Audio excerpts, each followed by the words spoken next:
Welcome to the City. I'm Anthony Wilson, the Public Information Officer for the City of San Angelo. And joining us today is our Operations Director, Shane Kelton. Shane is joining us to talk about the new solid waste contracts regarding garbage collection and our landfill operations. Shane, thanks for being with us. No problem. I'm glad to be here. So let's start at the beginning. Why was it necessary to initiate some new contracts regarding both garbage collection and landfill operations? Well, the existing contract was expiring at the end of July. Last day of July is when our existing contract expires. And moving forward, we did have one option to renew for another 5 years, but being that it had been so long since we had actually gone out to bid the actual landfill and the collections practices of the garbage collection, that we've decided that it would be in the best interest of the city to actually go out and solicit an RFP and look at creating some new contracts that are more up to date and would be more in line with current times. So obviously the city usually goes through a state mandated legal requirement and the procurement of all sorts of goods and services.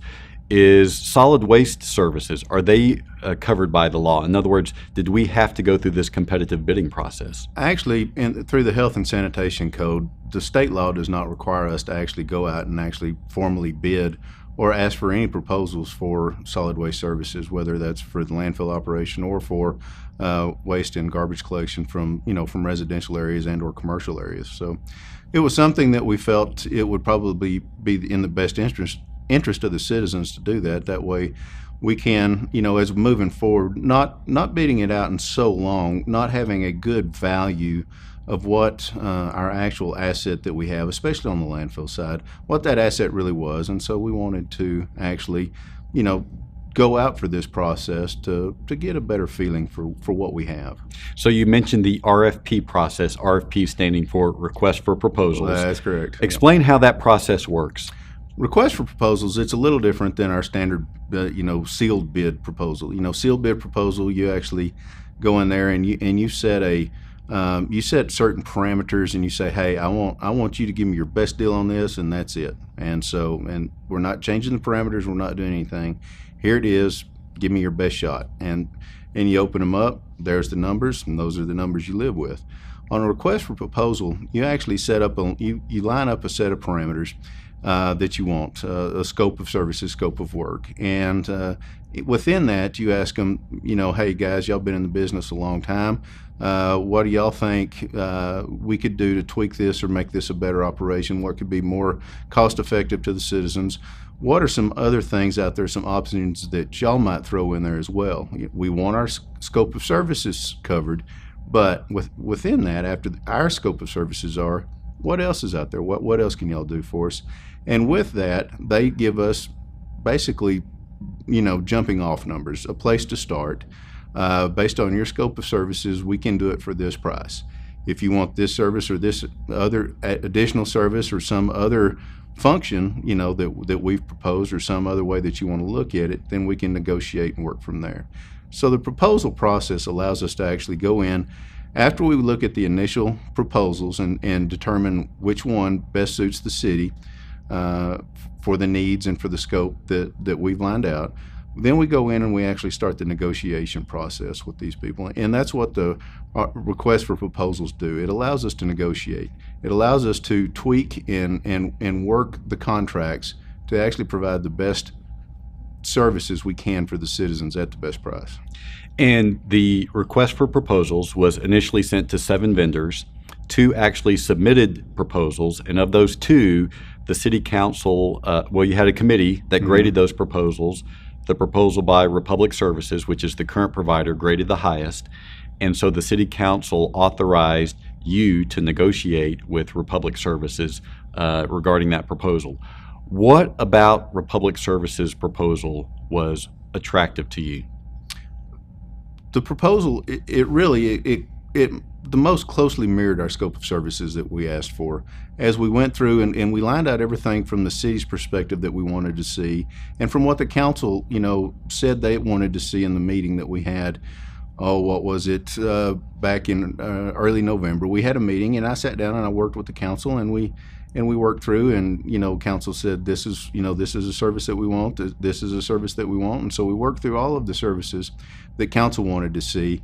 And then for the other stuff in the landfill and the things that the people don't see, we went through, and from the city's perspective, from the management perspective, we went through and we walked through and said we want to see these issues addressed, and we want these issues taken care of. And the Republic's proposal that they returned to us most closely mirrored what the city had asked for and requested, and provided us with the best numbers at that point, jumping off numbers for us to work with as we move forward through the negotiation process. Now, at this point, you've actually executed that contract with Republic Services. It's available on our website at cosatx.us/solid waste. And so it's there for people to see. But up until the point that the contract was executed, the details of that proposal have been kept private. Explain why the city couldn't be more open and more transparent about that proposal up until the point that the contract was executed. It takes, if you go in and you show everybody the numbers and you show everybody the proposal A and proposal B, and you're jumping off numbers for these services was this point, and the jumping off numbers for these services from proposer B were at another range. It takes away a lot of your negotiation power at that point to make sure that you get the services that you want and desire, whether those are the exact same within the proposal or whether they're enhanced services after the fact. It allows you to actually negotiate better pricing structures as you move forward. If there was a $10 difference between prices and you're negotiating and you're asking for something that may be outside of the original scope of services, and you say, hey, well, I want you to add this, I want you to look at adding this and adding this, and they say, sure, okay, it's going to, it's going to cost you an extra $9 if we do that, versus, well, we don't know what the other guy did, so we want to make sure that we only do it for, the least amount of money we can at cost. And so it just takes away your negotiation powers. If you it's just like playing poker, you don't show your hand first and then place the bet. So you want to make sure you place your bets before you show your hand and let everybody else know what you have. I've heard you say that you think that this contract offers a higher level of service at a fair price to the consumer and the least financial risk to the city. Is that a fair assessment of the contract? It is. It's a fair assessment. We're increasing the amount of services that are available to the citizens. We've never had curbside recycling before. That's something new in this new contract. We've never offered curbside bulk pickup before in this new contract. So these are two new services that the citizens have never seen before that they're going to get to experience as we move forward. We're still, as we move forward, we're still going to do the waste collections as normal. It's going to be curbside. One time a week they're going to come by and pick up your trash. The next time, there's going to be another time that during that same week they're going to come by and pick up your recyclables. So you're still getting the same number of services, the same number of trucks are going to drive by your house every week. It's just one time's going to be trash, one time's going to be recyclables, and as we move forward, the next, once a quarter, you're going to get the opportunity to do curbside bulk recycling as well. And I'm glad that you explained how the garbage collection is going to work. The garbage truck is still going to come by your home twice a week, once to pick up your recyclables, another time to pick up your other waste. There's been a lot of questions about how that's going to work. And so let me run through some of the things that we've heard citizens say. Will Republic be providing the garbage cans? That's correct. Republic will be providing the first two garbage cans, your one for your garbage, your refuse, and the one for your recycling. Those will be provided by Republic as they move forward and start setting them out and we start progressing with the program. Those are part of it. Now, if you want an extra cart because you think you're going to be generating more trash or more recyclables, for an additional waste cart, it's going to be an additional $5 per month for the waste. If you want an additional recycling cart, that's going to be an additional $1.25 per month. The reason we chose with that lower number, to push that lower number on the recycling, is we are really trying to promote the recycling program and really get people out there and involved in the recycling program. Why is the recycling important? Recycling is important. One, everybody knows it's good for the environment to do so, to reuse what you have in our natural resources, but also it helps us extend the life of our existing landfill. landfills are very expensive to permit and construct and get started and get off the ground. So we want to maintain our asset as long as we possibly can. And if we can divert within the city of San Angelo, if we can divert 50% of our waste, then we've really done something. We've really extended the life of our landfill. Let's go back to the containers. Will the containers be emptied by men riding on the backs of trucks? Nope. The days of the containers being emptied by men, for the most part, are over. Now, there's going to be an occasion where there may be some special reason that they have to get out and exit the truck to remove the trash. But these are going to be automated cart systems. The truck's going to drive up to the cart. A little arm's going to come out, pick up the cart, and actually dump the container into the waste collection vehicle. And where will the collection occur at each home? For the most part, it's going to be front side curb recycling at the street. There are provisions for if you have a rear entrance into your home, or rear from the alley into a garage, things like that. Southland area is a great example of where we have a lot of rear access homes through the alleys. Those will be able to be picked up in the alleys. That way, if you want to store your containers in your garage, you're not having to try to figure out how to get them through the yard, backyard, through the front yard to get them to the front curb. They will be able to be picked up in the alley itself. And there will be a few exceptions around town, because there's no two places alike, but for the most part, it will be curbside recycling in the front of the house. A question that we've gotten from people, say for instance in the Santa Rita neighborhood, is why can't I still have my collection in my alleyway as it's always been done? And you have an explanation for that. Yes, most of the alleys here in town are too narrow for the mechanical arm to actually work well. It's a lot easier for them to access and a lot faster for them to access out in the streets. It just works so much quicker and so much smoother from the street side than it does from the alley side. And again, the fewer people that they have to have working and reworking, readjusting, moving, the more automated the system they can have, the faster they can actually work, the cheaper the price that we actually get for the services that we're asking for. We're talking with our Operations Director Shane Kelton, and we'll be back in a moment. But first, we're going to show you a little video about the 2014-2015 budget. Everything the City of San Angelo has done this past year, from how many streets we've repaved to the number of times we've mowed the Texas Bank Sports Complex, has been guided by the budget. That financial blueprint, adopted each September, directly impacts which services your municipal government will provide, by whom, and to what degree. In other words, it prioritizes what we're to do and how we're to do it. This year, the City Council has established 5 priorities. They are water infrastructure and supply, street maintenance, employee salaries, improved development processes, and a renovated or new police station. To the extent those priorities require funding in the coming year, the 2014-2015 budget will reflect that. The City of San Angelo's budget in the current fiscal year is $138 million. The collection and expenditure of those funds are outlined in an award-winning budget document posted on the city's website at cosatx.us/budget. The city budget is actually a collection of mini budgets. Some of those budgets are classified as special revenue funds, including Fort Concho, nursing, and neighborhood and family services. Those operations may be funded by a range of revenue sources, including taxes, earned income, and grants. Other budgets are designated enterprise funds because they provide services to citizens in exchange for charges, much as a private enterprise does. Examples of enterprise funds include water, solid waste, and the airport. By far, the largest of the funds, at approximately $61 million, is the General Fund. The General Fund generates the most attention from the public and from the City Council for 2 reasons. 1, the General Fund encompasses many municipal services, including fire and police protection, parks and recreation, animal services, streets, and traffic controls. 2, the General Fund is supported primarily through sales and property taxes, both of which the public pays. Property taxes account for 44% of the General Fund's revenue. As does the school district in the county, the City of San Angelo contracts with the Tom Green County Central Appraisal District to determine property values within its jurisdiction.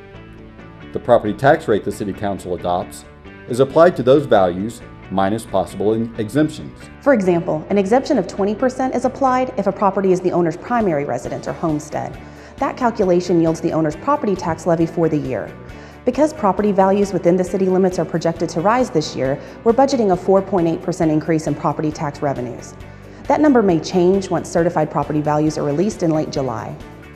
However, whether an individual property owner's levy increases will depend upon his property's valuation and the rate established by the City Council. This year's rate is 77.6 cents per $100 of value, the lowest the rate has been in 23 years. Sales tax collections account for another 27% of general fund revenue. San Angelo's robust and growing economy has led us to conservatively project an 8.5% increase in sales tax collections in the coming fiscal year. Fully half of all general fund expenditures are for police and fire protection. Personnel costs such as salaries and benefits account for 71% of general fund expenses. Another 23% is spent on operations and maintenance. In closing, it should be noted that budgets are not etched in stone. Throughout each fiscal year, the budget is regularly amended to account for the many unforeseeable contingencies, both in revenue and expenses, that always arise. Even so, the priorities expressed in the budget serve as guideposts to progress. Welcome back. We are continuing our conversation with our Operations Director Shane Kelton about the new solid waste contracts for garbage collection and for landfill operations. Shane, just a couple more questions about garbage collection. There are concerns by some, particularly the elderly and the disabled, about manipulating the 96-gallon containers. What was the and I know that these containers have been tested in some neighborhoods in a pilot program. What was the response that Republic Services got when they tested these containers?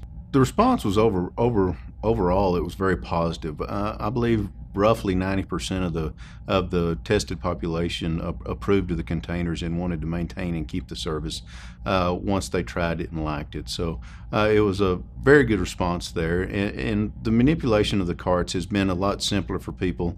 They're very well balanced carts. I hear a lot of people all the time talk about some issue that they think the carts are too big or going to be too heavy.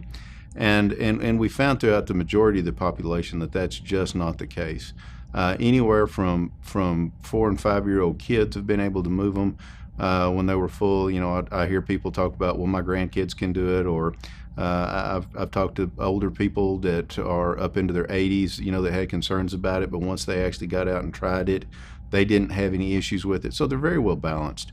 We are also through the new contract. If there's a disabled person for whatever reason that flat physically cannot maneuver the carts or whatever, then we will offer a service. Or Republic will offer a service where they will actually have a designated location at your residence where they will actually get out of the truck, come get the cart, take it down, dump it, and bring the cart back up to the house for the, like I said, for the disabled or the elderly that are just to the point that for whatever reason it is that they're unable to actually physically manipulate the carts to get them to where they need to be.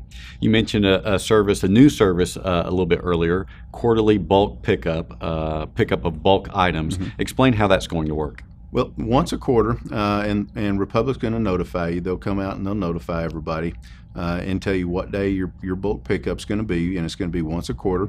And you can place at the curbside up to 5 cubic yards of material, say a couch, a chair, a white good, as long as it doesn't have any Freon in it. It will have to, the refrigerant will have to be somebody will have to come out and perform the removal of the refrigerant and tag it.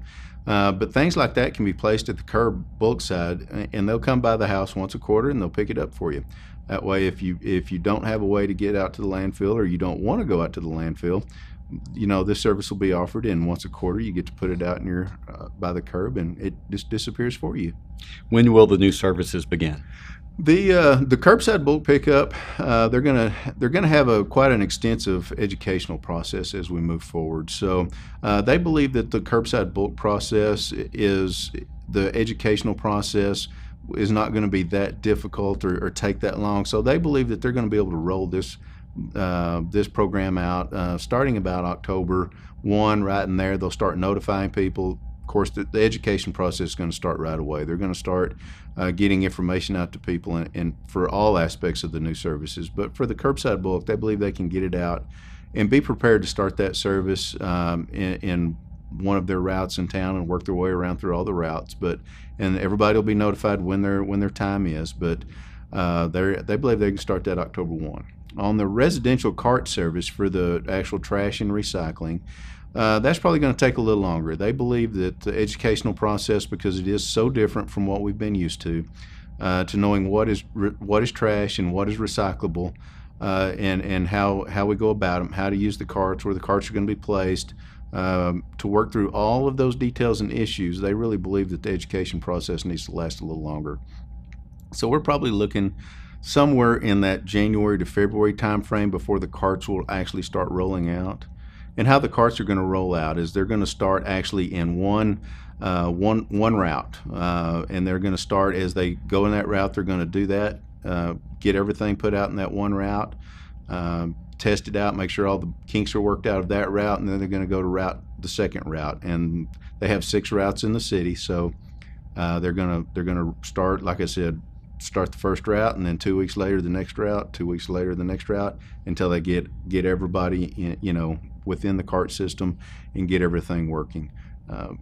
They've told us, as many of these that they've done and rolled out, they say that is the best way to ensure that they have the smoothest transition possible. Said because there is a lot of confusion as we move forward, going from a system that everybody's been so ingrained and entrenched in to a completely new system.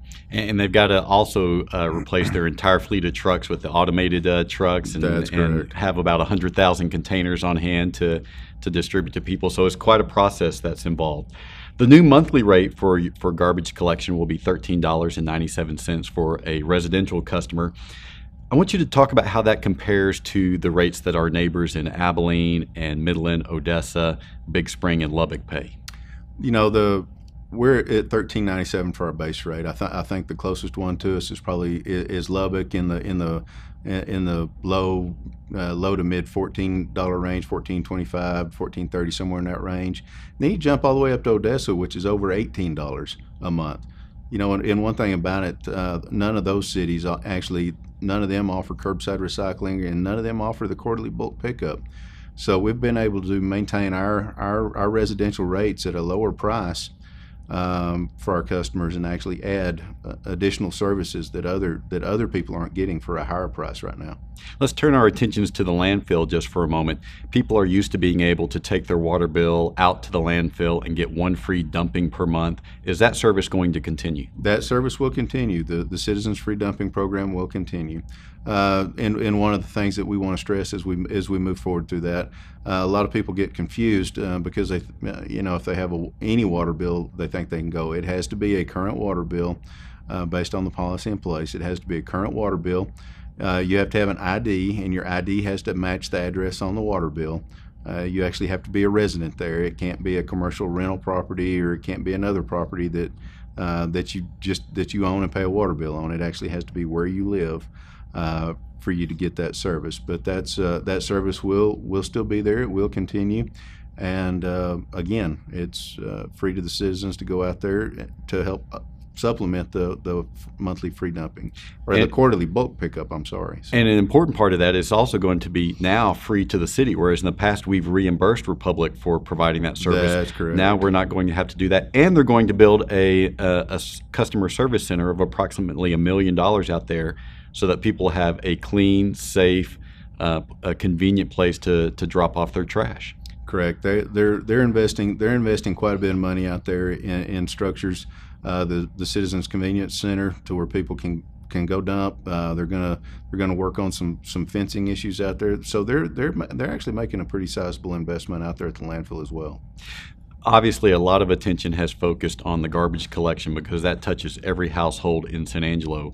But from the landfill side of it, that represents a multi-million-dollar opportunity for the city of San Angelo. Explain why that is. Landfills anymore are assets. Since the new government regulations, everything has changed in the landfill industry. So landfills are regionally based, and so they have become assets. And as such, landfills are expensive to operate, they're expensive to run, and in the new contract that we have for the landfill, as a part of it, because it is such an asset, and it's an asset to whoever the company that runs it, they, it's one of those things that we were able to negotiate and work through our new contracts to where they're going to compensate us, the city, reimburse us for some things, and actually take over all of the operations out there. The city's no longer going to have to pay for any of the operations out there, or the closure, post-closure costs. So, I mean, there's been a lot of benefits as we move forward. You mentioned the closure and post-closure cost, and Republic was agreeable to shouldering all of those liabilities moving forward. Why was that an important part of the proposal? In the last contract, they did have responsibility for the closure, but not the post-closure. The laws, state law requires that facility be maintained and monitored for up to 30 years after the final load of trash has been put in and the final cover has been placed over the top of it. So for 30 years, you have to do all the well testing and monitoring, make sure you're not getting any groundwater contamination, you're not getting any issues related to the landfill, and you have to keep it mowed and maintained, and if you have a gas collection and flare system on it, then you have to maintain that as well. So there's quite a bit of cost involved in maintaining that site after it closes. Right now, we have estimated that the closure, post-closure, and remediation cost, throughout the life of the existing site as we move through the post-closure era, is roughly $8.4 million. And that's something that the city's no longer going to have to shoulder or worry about or set aside to ensure that we can actually cover that cost. And of course, that frees up money to address a lot of other needs. The city is hiring a contract manager for these solid waste agreements. What will that person's responsibilities be?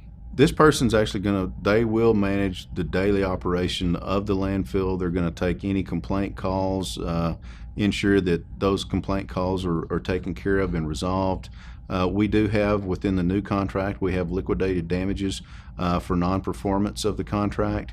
And so this manager will be monitoring that to ensure that they are actually managing the contract the way it's designed and the way it's set up, to ensure that the citizens are getting the services that we have contracted for them to have.